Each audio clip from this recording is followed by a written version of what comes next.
female, particularly female Nobel laureate, must take more active role to promote a human love, human affection. So why was it not happening? Sometimes I believe that expressing hard joke. I think the majority of the leaders of the about 200 nations on this planet will become more safer. May now time come.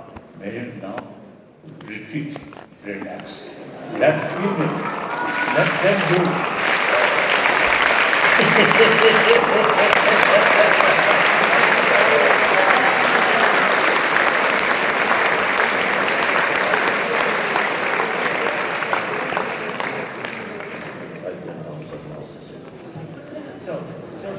So firstly, I think the education to without discrimination, I think very, very important. And then female, I think should take more active role. A few years ago, I was in European Parliament. I saw many members of the European Parliament, female. Then I expressed, oh, this is wonderful. Many parliamentarians are female. And some of the females are quite attractive also. so I expressed, this is wonderful. Now female should take more active role on human well-being, like that. So that also, the spirit of European Union, I really admire. Because of that, I also not seeking independence from Chinese. It's a word, because it's not. I always think Africa, the concept of Pan-Africa. It's instead of small sort of independent sovereign state. Think, common interest, work together.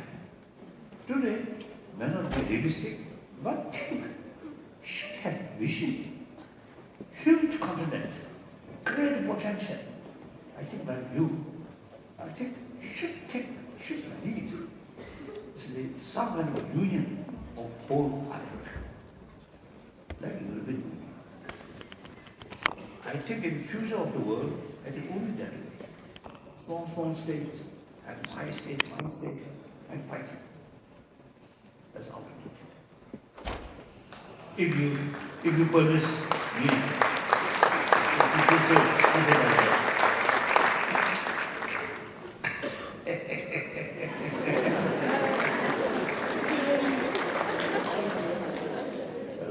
it was not fair to avoid answering. So it. But I just wanted some time to think about the answer. That's why. But my answer is, and that has been my experience, our experience, when we fight for a cause, for human rights, for democracy, for justice, for freedom, we fight because we believe in it, because of our convictions. And some people are prepared to go to any length, including loss of life, for that. But in our struggle, and I believe in all other struggles, we always fight also with our brains.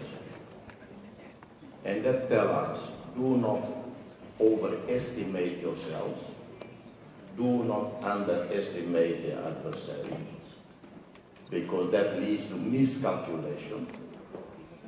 And in the case of Syria, there was overestimation by both sides about their capabilities, underestimate by both sides, and then others outside the region, Europeans in particular, all calling for Assad regime to resign, etc., etc.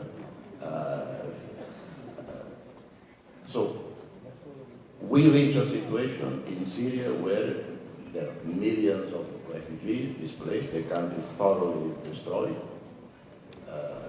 no end in sight, and remind me of the conflict Iran-Iraq in the 80s.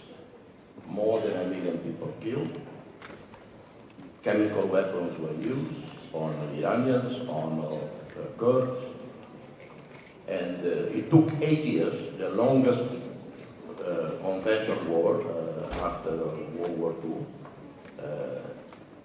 ever fought. And in the end, it was not anyone negotiating. No one brought the two parties together. They were exhausted and then sued for peace. Of course, Algeria at the time played a very, very important role. The government of Algeria, little credit is given to them, not enough over the years. The incredible role Algerian diplomacy played in diffusing tensions, settling conflicts in the region. Yes, Algeria played a critical role there, but it happened because the two sides were exhausted. And I'm afraid we will see the same happening in Syria.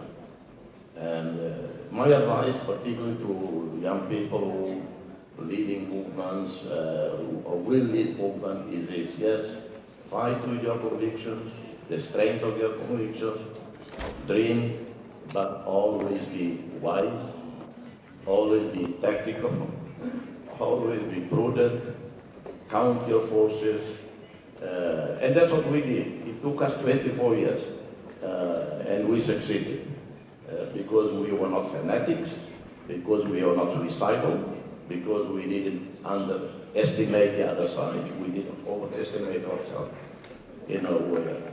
So that. Thank you.